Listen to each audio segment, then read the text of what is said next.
আসসালামু আলাইকুম প্রিয় এইচএসসি ২৬ ব্যাচ, তোমাদেরকে নিয়ে আমার এই প্রথম ভিডিও। তো এই ভিডিওতে আমি আলোচনা করব যে তোমরা এই মুহূর্তে কোন একটি কাজ করলে তোমরা অ্যাডমিশন টেস্টে অন্যদের থেকে অনেক বেশি এগিয়ে থাকবা, সেই একটি কাজ নিয়ে আজকে আমি আলোচনা করব। তো মোটামুটি প্রায় সব কলেজেরই টেস্ট পরীক্ষা শেষ। এখন ধরে নেওয়া যায় তোমাদের সিলেবাস অনেকেরই শেষ হয়ে গেছে। অনেকের যদি শেষ না হয় অ্যাটলিস্ট তো 70 থেকে 80% শেষ, এটা তো ধরে নেওয়া যায়, তাই না?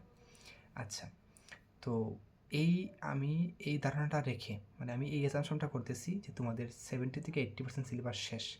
এই অ্যাজাম্পশনটা ধরে নিয়ে আমার আলোচনাটা এগিয়ে নেব। তো তোমরা এই মুহূর্তে সবাই মোটামুটি বিভিন্ন কোর্সে, বিভিন্ন কোচিং সেন্টারের যে ক্র্যাশ কোর্স বা রিভিশন কোর্স, এগুলোতে তোমরা অ্যাডমিট আছো, তাই না? সো তোমরা এখন খুবই পুরোদমে রিভিশনের মধ্যে আছো, রিভিশন এবং টেস্ট পেপার সলভিংয়ের মধ্যে আছো। তো এই রিভিশন এবং টেস্ট পেপার সলভিং হয়েছে তোমাদের জার্নিটা, এর মধ্যে খুবই ছোট্ট একটা কাজ তুমি যদি অ্যাড করতে পারো, তোমার অ্যাডমিশন টেস্টের যে জার্নিটা এটা অনেকটাই সহজ এবং তোমার জন্য খুবই ফ্রুটফুল হয়ে যাবে ইনশাআল্লাহ। সো এই কাজটা আসলে কী? দেখো, তুমি যখন একটা চ্যাপ্টার রিভিশন দাও তখন তুমি কী করো? রিভিশন দেওয়ার পরে তুমি চ্যাপ্টারের সিকিউ এমসিকিউ সলভ করো। এইরকমই একটা কাজ তোমাকে করতে হবে। তুমি যখন চ্যাপ্টার রিভিশন দিবা তারপর তুমি সিকিউ সলভ করবা এবং তারপরে তো তোমাকে পর্যায়ক্রমে কী করতে হবে? এমসিকিউ সলভ করতে হবে। সেই এমসিকিউ সলভ করার জায়গায় তুমি অ্যাডমিশন টেস্টের যে কোয়েশ্চন ব্যাংক থাকে, তুমি যদি ইঞ্জিনিয়ারিং অ্যাসপিরেন্ট হও, তুমি যদি মেডিকেল অ্যাসপিরেন্ট হও, তুমি যদি ভার্সিটি অ্যাসপিরেন্ট হও, যেই ক্যাটাগরির অ্যাডমিশন টেস্টের তুমি অ্যাসপিরেন্ট হও না কেন, তুমি ওই অ্যাডমিশন টেস্টের যেই কোয়েশ্চন ব্যাংকটা পাওয়া যায়, ওই কোয়েশ্চন ব্যাংকের যে এমসিকিউ থাকে তোমাকে সেটা সলভ করতে হবে এখনই। বুঝতে পারছো? এই কাজটা খুবই ছোটো কাজ, বাট এই কাজটার যে ইফেক্টটা, সেটা যে কত সুদূর প্রসারী, তুমি আসলে এটা অ্যাডমিশন টেস্ট না দেওয়ার আগ পর্যন্ত কিংবা অ্যাডমিশন টেস্টের ওই যে ফেজটা ওইখানে না যাওয়ার আগ পর্যন্ত বুঝতে পারবে না।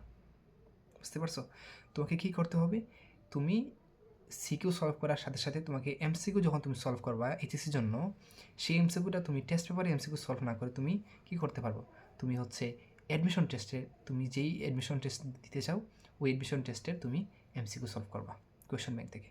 তাহলে হবে কি, তোমার যে এইচএসির এমসিকিউটা সেটাও সলভ করা হয়ে যাবে ইনডিরেক্টলি, কারণ অ্যাডমিশন টেস্টের এমসিকিউ সলভ করা মানে তোমার এইচএসি এমসিকিউ ইনডিরেক্টলি সলভ হয়ে যাওয়া, কারণ এইচএসির এমসিকিউ থেকে অ্যাডমিশনের এমসিকিউগুলো একটু হায়ার স্ট্যান্ডার্ডের। এবং এই কাজটা করতে গেলে তোমাকে আলাদা করে কোনো ইফোর্ট দেওয়া লাগবে না, আলাদা করে কোনো পড়াশোনার তোমার দরকার নেই। তুমি এইচএসির জন্য যেভাবে পড়তেছো, এইচএসি যে পড়াশোনাটা ওইটা দিয়ে তুমি পারবা এখানে। এবং তুমি দেখবা যে এইচএসির যে স্ট্যান্ডার্ড পড়াশোনা, এইটা দিয়েই তুমি অ্যাডমিশন টেস্টের 80% কোয়েশন তুমি অনায়াসে সলভ করতে পারবা। 80% পারবা। বাকি 20%-এর জন্য তোমাকে অ্যাডমিশন টেস্টের আলাদা করে স্পেশালাইজড পড়াশোনা করতে হবে। বাট ওই 20% তুমি বাদ দাও, যে তুমি 80% তুমি সলভ করছো, এটাই মোর দেন এনাফ। ঠিক আছে?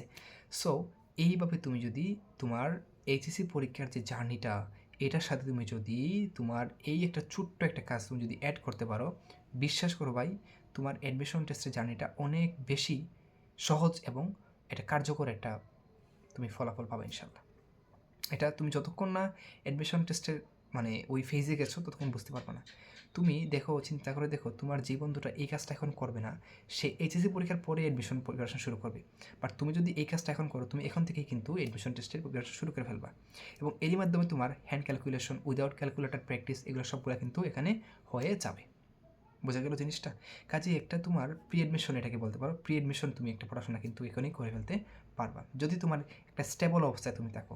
এইচএসসি পরীক্ষার জন্য তুমি যদি এখন একটা স্টেবিলাইজড অবস্থায় থাকো, তাহলে তুমি এই কাজটা করতে পারো। এখন তোমার যদি এমন হয় তোমার সিলেবাসই শেষ না, সিলেবাস শেষ করতে তোমার হিমশিম খেতে হচ্ছে, ওই মুহূর্তে তোমার এই কাজটা করার দরকার নাই। বাট তুমি যদি এখন স্টেবল অবস্থায় থাকো, তুমি এই কাজটা করো, তোমার জীবনটা অনেক সহজ হয়ে যাবে অ্যাডমিশন টেস্টে গিয়ে।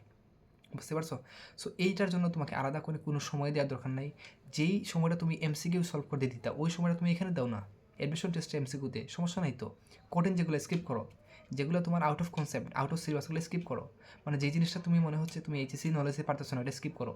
যতটুকু এইচএসসি নলেজে পারতেছো ওইটুকু সলভ করো না, সমস্যা কোথায়? ওইটুকু সলভ করে তোমার এইচএসসি পরীক্ষা তুমি এটা অনেক বেশি অ্যাডভান্টেজ পাবা, অ্যাডমিশন টেস্টের অ্যাডভান্টেজ পাবা, অ্যাডমিশন টেস্টের কোয়েশনে তোমার আগে থেকে ধারণা হয়ে যাবে, তাই না? তুমি একটা প্রফিসিয়েন্সি লাভ করতে পারবা এইটার মাধ্যমে। বুঝতে পারছো? কাজেই এই খুবই ছোট্ট একটা কাজ এবং খুবই কার্যকরী একটা কাজ। এইটা করো, তোমাদের অ্যাডমিশন টেস্ট এবং এইচএসসি তুমি 2 জায়গায় তোমরা একটা ভালো মানের একটা লেভারেজ পাবা। বুঝতে পারছো? কাজে এই কাজটা করো এবং আমি ইনশাআল্লাহ তোমাদের জন্য ওয়ান শট এবং এরকম কোয়েশ্চন ব্যাংক সলভিং ক্লাসগুলো খুবই শীঘ্রই আমি আপলোড দেওয়ার চেষ্টা করবো ইনশাআল্লাহ। ঠিক আছে? সো এই ছোট্ট কাজটা করো, তোমাদের জার্নিটা অনেক সহজ হবে বলে আমি বিশ্বাস করি। ঠিক আছে? ধন্যবাদ সবাইকে। আসসালামু আলাইকুম।